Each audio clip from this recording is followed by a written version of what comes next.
Hello everyone, welcome back to another video. और इससे पीछे के वीडियो में मैंने माइटोसिस, मियोसिस और सेल डिवीजन का जो बेसिक है सब कवर कर दिए हैं। तो आज के वीडियो में एक इम्पॉर्टेंट टॉपिक है जो कि काफ़ी सारे बच्चे इसमें कंफ्यूज होते हैं, तो वो अपन डिस्कस करेंगे कि कोई भी सेल है तो उसकी प्लॉइडी कैसे पता करें और उसमें कितने क्रोमोसोम प्रेजेंट है वो कैसे पता करें। चलो स्टार्ट करते हैं। तो ये जो सेल मैंने बनाई हुई है कि एक सेल है और इसमें एक क्रोमोसोम मैंने बनाया हुआ है। तो जब भी प्लॉइडी का पता करना हो या फिर क्रोमोसोम का पता करना हो तो उसके लिए करते ये हैं कि सबसे पहले बताते हैं क्रोमोसोम। तो क्रोमोसोम पता करने के लिए ये ब्रांचेस आप काउंट करोगे। सबसे पहले ये जो पूरी ब्रांच है, इस मिडल को भूल जाओ एक बार, इस टोटल को काउंट करो। तो ये पूरा एक सर्किल बना हुआ है। तो एक सर्किल है तो ये कितना हो जाएगा, तो इस एक पूरे सर्किल को बोलते हैं एक क्रोमोसोम। तो यानी कि इसमें कितने क्रोमोसोम प्रेजेंट हैं, 1C। सी का मतलब है क्रोमोसोम।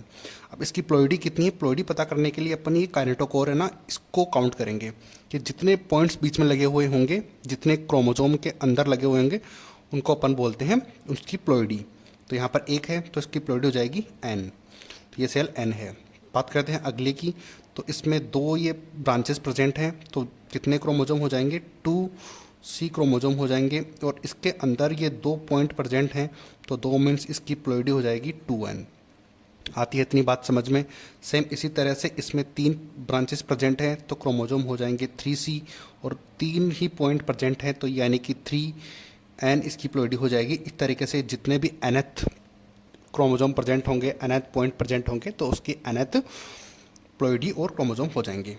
इससे नीचे की बात करते हैं तो इसके अंदर 1 और 2 ब्रांचेज हैं, तो क्रोमोसोम की संख्या हो जाएगी 2, और ये जो पॉइंट है ये है 1, तो इसमें सेल हो जाएगी 1, यानी कि N हो जाएगी सेल। प्लॉइडी N और क्रोमोसोम हो जाएंगे 2C।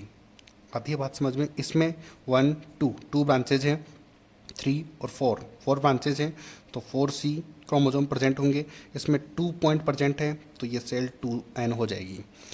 अगली की बात करते हैं तो इसके अंदर ब्रांचेज है 1 2 3 4 5 6 ब्रांचेज हैं, तो 6C क्रोमोसोम प्रेजेंट होंगे। और जो पॉइंट्स हैं 1 2 3 पॉइंट्स प्रेजेंट हैं, तो ये सेल 3N हो जाएगी। आई होप कि अब आपको ये अच्छे से क्लियर हो गया होगा। अब एक और चीज़ आती है कि होमोलॉगस और नॉन होमोलॉगस क्रोमोसोम क्या बोलते हैं, या फिर सिस्टर क्रोमेटिड या नॉन सिस्टर क्रोमेटिड किसको बोलते हैं।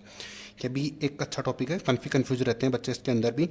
तो इसमें अपन करेंगे जैसे कि ये क्रोमोसोम है, तो ये मान लेते हैं अपन हाइट के लिए ये दोनों क्रोमोसोम प्रेजेंट हैं, और ये है लेंथ के लिए। ये हाइट के लिए है, और ये मान लो आप कलर के लिए मान लो, ये कलर के लिए क्रोमोसोम है और ये है हाइट के लिए क्रोमोसोम। तो अगर इन दोनों की बात करेंगे तो ये भी हाइट का है और ये भी हाइट का है, ये दोनों हाइट के हैं, तो ये दोनों क्या हो जाएंगे, सिस्टर क्रोमेटिड हो जाएंगे दोनों। सिस्टर क्रोमेटिड आती है इतनी बात समझ में। और ये दोनों हैं, ये दोनों कलर के लिए हैं, ये भी कलर के लिए, ये भी कलर के लिए, तो ये दोनों भी सिस्टर क्रोमेटिड हो जाएंगे। सिस्टर क्रोमेटिड आती है बात समझ में। लेकिन ये जो है हाइट के लिए है दोनों, और ये जो है कलर के लिए हैं। तो अगर इन दोनों की बात करें, इन दोनों की अगर बात करें तो ये नॉन सिस्टर हो गए ना, नॉन सिस्टर क्रोमेटिड हो गए, या फिर नॉन होमोलोगस। अब ये होमोलोगस यानी कि दोनों सेम काम कर रहे हैं तो होमोलोगस हो गए, और ये भी दोनों सेम काम कर रहे हैं तो ये भी होमोलोगस। सिस्टर सब मिलके एक ही तो काम करते हैं, सभी एक घर में कोई होंगे तो सिस्टर के मैक्सिमम काम जो हैं वो सिमिलर से ही होते हैं। तो सिस्टर यानी कि एक जैसे काम करने वाले या फिर एक ही घर में रहने वाले, उनको बोलते हैं सिस्टर क्रोमेटिड। और जो अलग अलग हैं तो दूसरे घर में है तो उनको तो अपन कोई भी बात मनवा नहीं सकते, यानी कि ज़रूरी नहीं कि जो अपन बोले वही काम वो करें, उनकी मर्जी है जो कोई सा काम करे। ठीक है, तो वो हो गई नॉन सिस्टर क्रोमेटिड। तो आई होप कि ये आपको समझ आया होगा, सिस्टर क्रोमेटिड और नॉन सिस्टर क्रोमेटिड।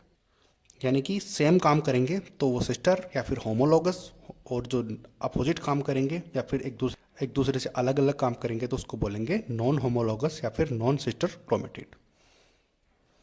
एक पॉइंट ये भी है कि ये कैरियोकाइनेसिस और साइटोकाइनेसिस किसको बोलते हैं, मैंने काफ़ी बार डिस्कस भी किया था कि अब जब सेल एकदम डिवाइड हो जाती है, तो जब सेल टेलोफेज में होती है तब मैंने बताया था कि अब साइटोकाइनेसिस होगा। तो उस साइटोकाइनेसिस का मतलब है कि सेल डिवीजन, और कैरियोकाइनेसिस का मतलब होता है ओनली न्यूक्लियस का डिवीजन होता है। तो कैरियोकाइनेसिस तो होनी है सेपरेशन ऑफ न्यूक्लियस, दोनों न्यूक्लियस अलग होंगे यानी कि डिवाइड होंगे, अलग अलग होंगे। और साइटोकाइनेसिस यानी कि सेपरेशन ऑफ साइटोप्लाज्म, दोनों का साइटोप्लाज्म अलग होगा, तो उसको बोल देंगे साइटोकाइनेसिस। तो जो बेसिक पॉइंट था मैंने सेल डिवीज़न का वो पहले कवर कर दिया है, और जो कन्फ्यूजिंग टॉपिक हैं वो मैंने अब बता दिए हैं, और माइटोसिस और मियोसिस दोनों भी कवर कर दिए हैं। डिस्क्रिप्शन में मैं उनका लिंक डाल दूंगा, अगर आपने नहीं देखा है तो आपको कंप्लीट सेल बायोलॉजी मैंने करवा दी है, तो अच्छी तरीके से करवा दी है। जितने भी कन्फ्यूजिंग टॉपिक हैं मैंने सब कवर कर लिए हैं। तो आई होप कि आपको हेल्प होगी इनसे। मिलते हैं अगली वीडियो में। Thank you so much.